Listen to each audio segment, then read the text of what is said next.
Vendredi 16 juin 2023, Joe Biden a prononcé un discours consacré à la lutte contre la violence par arme à feu, dans le Connecticut. Le président des États-Unis a fait une bourde gênante à la fin de son discours, qui ne devrait pas plaire à Charles III.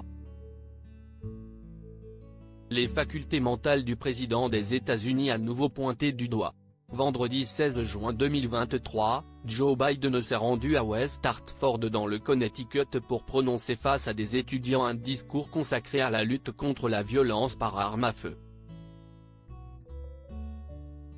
À la fin de celui-ci, l'homme de 80 ans a déclaré, « Comme certains d'entre vous le savent, je descends normalement vous dire bonjour, mais on me dit qu'un orage approche. »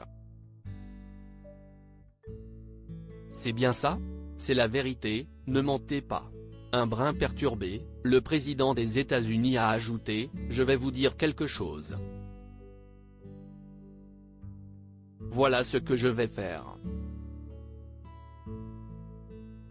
Je vais demander aux photographes de la Maison Blanche de monter et ce que je vais faire, c'est que je vais me tenir debout. Je serre la main de tout le monde normalement, mais je vais me tenir devant chaque section. Si vous voyez l'appareil, ils peuvent vous voir et c'est la moindre des choses pour vous après ce meeting. Je vous le promets. D'accord ?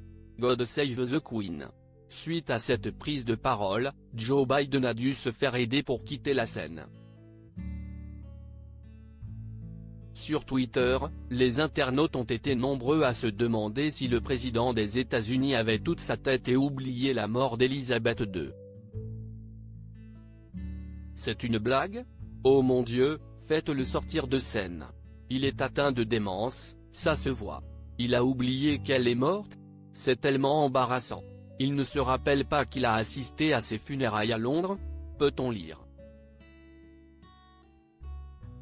Un autre internaute a ajouté, « Et puis, il doit demander comment descendre de scène, mais il savait déjà qu'il ne pouvait pas descendre de scène tout seul parce que quelqu'un a couru là-haut pour le guider. » Ronny Jackson, je pense vraiment qu'il a besoin d'une sorte de test cognitif en octobre 2020 déjà. Ronny Jackson, ex-médecin de la Maison Blanche, avait fait part de ses inquiétudes quant aux facultés mentales de Joe Biden.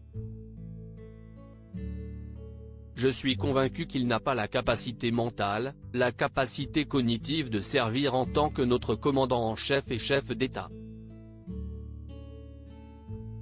Je ne suis pas en train de le diagnostiquer à distance, je ne l'ai pas accusé d'avoir la maladie d'Alzheimer ou quoi que ce soit de cette nature.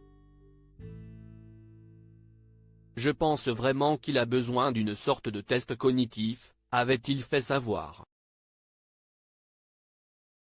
Celui-ci avait ajouté plus tard, « Le peuple américain mérite d'avoir une confiance absolue en son président. Les citoyens méritent de savoir qu'il ou elle peut accomplir les tâches exigées du bureau, et ils méritent d'avoir une transparence totale sur l'état mental de leur plus haut dirigeant élu. »